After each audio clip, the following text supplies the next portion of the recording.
Hello, everybody. I'm Blaine Gilmer, and welcome to the UGA Sports YouTube channel, where we have a very special guest bringing you this presentation of UGA Sports on YouTube here. And it is one of the most coveted interior defensive line prospects in the entire class of 2022. We have with us, fresh off a visit from the University of Georgia, Mr. Aaron Bryant. Aaron, thank you for joining us this evening, man. No problem. Thanks for having me.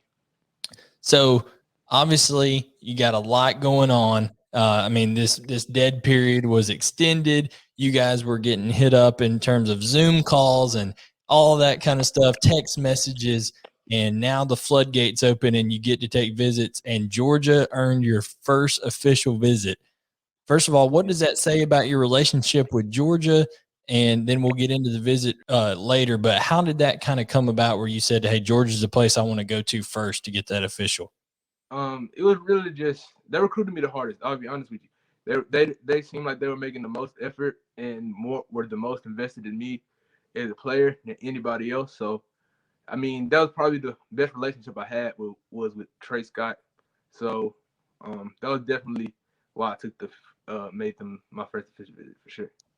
I was about to say Trey Scott, I'm sure, had a lot to do with that in terms of making you feel welcomed and most recruited, the most recruited school being Georgia, things of that nature.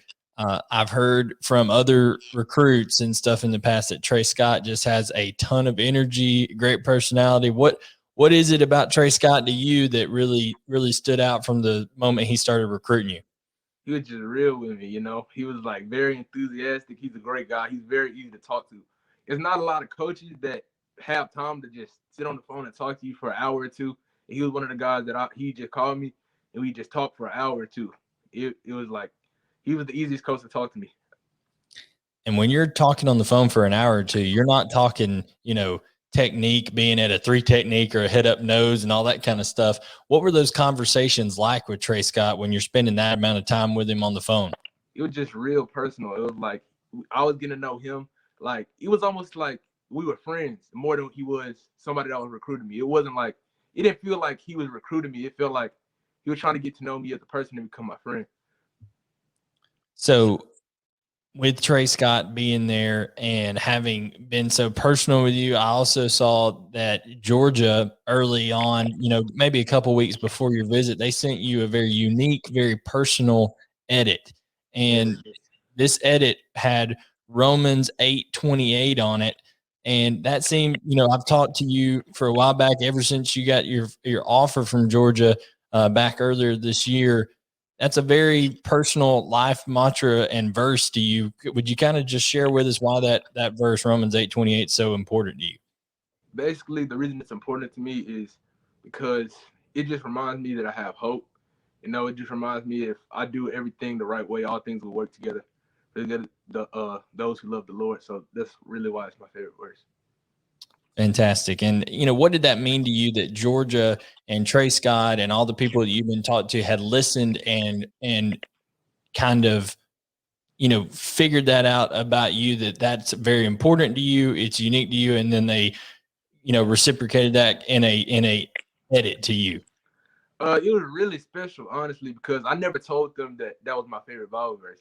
I guess they saw it. I put it in my bio. It was in my bio, and it was just Romans 8:28. And I never really told anybody that was my favorite voice. My parents didn't tell them.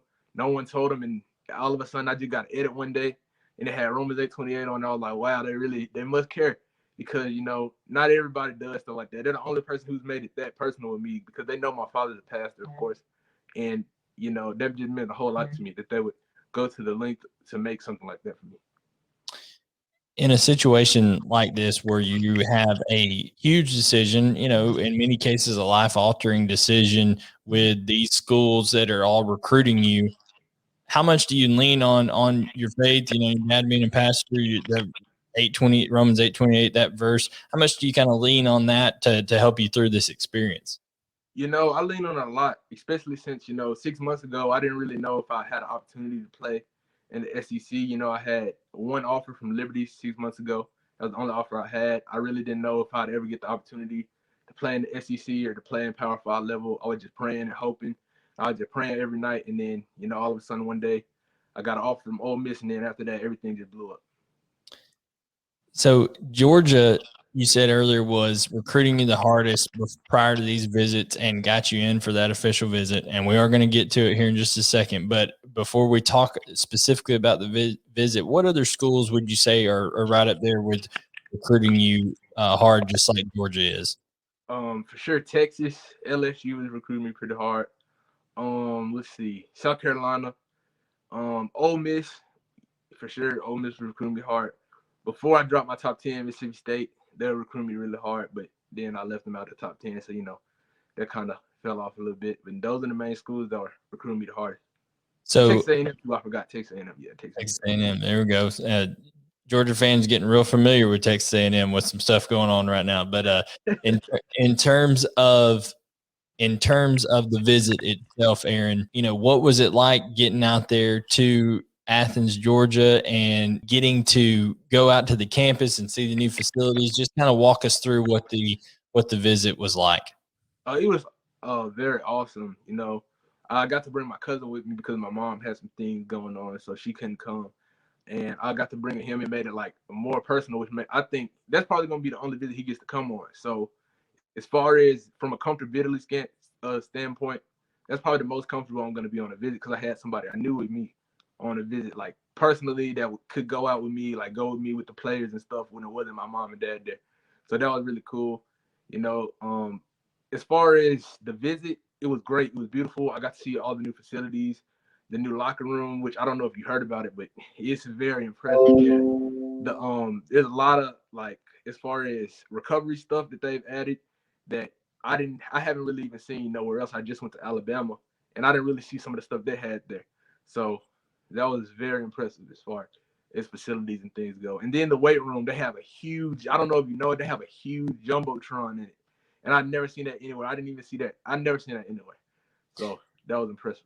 The weight room has for sure been the number one item that everybody's pointed out when I've asked them, hey, how'd the visit at Georgia go? They're like, oh man, the weight room, you've got to, then talking all about that. So that's definitely great there. I did have one young man also tell me the recovery center was awesome, something that he really enjoyed. But kind of detail on the visit. What did you do? How'd you spend your time when you were there in Athens? It was a whole lot of eating, I'll tell you that much. I mean, we went axe throwing, we went eating, we ate about probably 5 times a day. I got to hang out with Nakobe a little bit. I mean, a bit. And I got to hang out with his brother too. His brother Nick Dean, he's also there as a graduate assistant. Stuff like that. It was like that's what I'm saying. Like it's they have an advantage because I'm comfortable with the people that they had recruiting me. That were also there taking care of me. I'm very comfortable with those people because they know about me. They know who I am, and they know what it's like to be from my area. Because Nakobe literally probably lived five minutes away from me. The first time I talked to you, shortly after Georgia offered you, you mentioned that Nakobe Dean, the conversation came up with him being also a Mississippi native. And you mentioned that Nakobe Dean lived close to you, and he was almost like a mythical creature over there, like a legend, had his own kind of aura around him. What was it like seeing a guy who had so much success and was so hyped in your high school area, now having that success at Georgia, and then him being there trying to recruit you to the University of Georgia? Well, as far as that goes, it was great. I didn't realize when I was starstruck when I saw him. So it was just like, I didn't realize Nicole was gonna be such a cool person, down to earth, like easy to talk to. He was so interested in me. He was telling me real. He was telling me that, man. He was telling me the hard stuff about Georgia. I mean, which is everywhere. Everywhere's gonna be hard, of course. There's no problem. He was telling me the good, the bad, the ugly, all of it. He told me everything about it. He told me, man, if this isn't the place for you and you don't feel like you're comfortable coming here, man, don't come. But I want you to be here. He was telling me stuff like that. He's a very good guy. I mean, Nakobe's definitely probably one of the most respected guys that I've ever met. The coaches loved him. The coaches were talking about how if he had a daughter, because the coach didn't have a daughter, he said Nakobe one of the guys that he would love for his daughter to date because Nakobe's such a great guy. And I definitely agree. Nakobe's definitely one of the greatest, most respected. I respect Nakobe so much, not just because of his playing ability, but just because of the person he is. here on the UGA Sports YouTube channel with 2022 defensive tackle Aaron Bryant. And Aaron, on that visit, you talked about that the coaches loving Kobe Dean. Well, obviously the coaches are feeling you too, man. Bringing you out here, trying to recruit you from Mississippi. What did they say was kind of their vision for you and your career if you were to come to Georgia? They basically told me that I could play all up and down the line. So a lot of versatility in your game, and I know that that's apparent because not only have you played different spots on the defensive line and done different things at your high school, but also last year was really your first full year as a defensive lineman. You played offensive tackle, I believe, but the year before that. So, how difficult of a transition has it been going from the guy doing the blocking to the guy trying to beat the blocks? Honestly, I always felt like I was a defensive lineman. I hated playing offensive tackle because it just didn't feel natural. So as far as the switch from the position, it was the most natural thing I ever felt. It felt right. So it was really easy to transition. It was the easiest transition I've ever made in football. It wasn't difficult at all. And with those guys that you said that were showing, all this interest in you, Trey Scott, I'm sure there's other coaches and staff members that you've talked to. You talked about the other people who felt like you knew them and they knew you and they made it easy. Who are some kind of unsung heroes of your recruitment that are kind of also involved in the process over there at Georgia? It was definitely Matt Luke. My dad went to Ole Miss and he knows that, and so he was very cool. He was the second coolest person I met that night. He's very, it was impressive because Georgia has a whole lot of head coaches. He was just like coming over and he was talking to me. He was like, if you ever need anything, I'm here. If you ever need anything, just call me up and I got you, man. And it was just like amazing to talk to a guy like that. I mean, I can definitely see why Matt Luke, my friend who had committed to Ole Miss, I can definitely see why he had made the decision to play under Matt Luke. He's a great guy, very respected, and it's great that Georgia got him, and that's gonna definitely have a great impact on their recruiting. So you mentioned a lot of head coaches there. They do have obviously Kirby Smart is the head coach, Matt Luke, a former head coach, Todd Monken was a head coach, and then Will Muschamp was a head coach most recently. And you in fact got being recruited by South Carolina not long after that transition when Will Muschamp left. So what does that mean to you in terms of kind of the leadership and the coaching staff as a whole there at the University of Georgia? It definitely shows that Coach Smart definitely knows what he's doing when it comes to hiring. He's hired some guys that have been at the top of the game, have been head coaches. He knows what he's doing. He definitely has a great vision for the University of Georgia. That's basically what it means to me. Is what it shows me, that they have so many guys that have been respected and made it to the top of the coaching game. So when it comes down to it, did you have questions for the University of Georgia? Because this is a two-way street. Obviously, they're trying to recruit you. They're wanting to see things out of you. What questions and what concerns did you have for the University of Georgia while you were there on your visit? As far as questions, they made it very, very hard to be able to ask questions because they went over so many things. As far as they fed me good, like physically, and they also fed me good mentally because they covered so many areas. It was so much stuff. I really didn't have any questions. I basically felt like I knew the university when I left, which is definitely great to have. Well, in terms of style of play, in terms of your fit, I know you said they wanted to see you up and down the line. Is there anything that kind of that you wanted to see from them? Did they answer anything to you in terms of that and your plan and maybe what it would look like for you at Georgia? They basically told me that if I came to Georgia, they run a 2-gap system, which means they're two gapping. So, that's definitely something. I mean, I feel like I'm more of a penetrative style defensive lineman, but my coach, I talked to my coach about it, and he said you can play any. My high school coach, he told me that I can play. He feels like I can play in any scheme because I'm a versatile guy. So I definitely believe the same.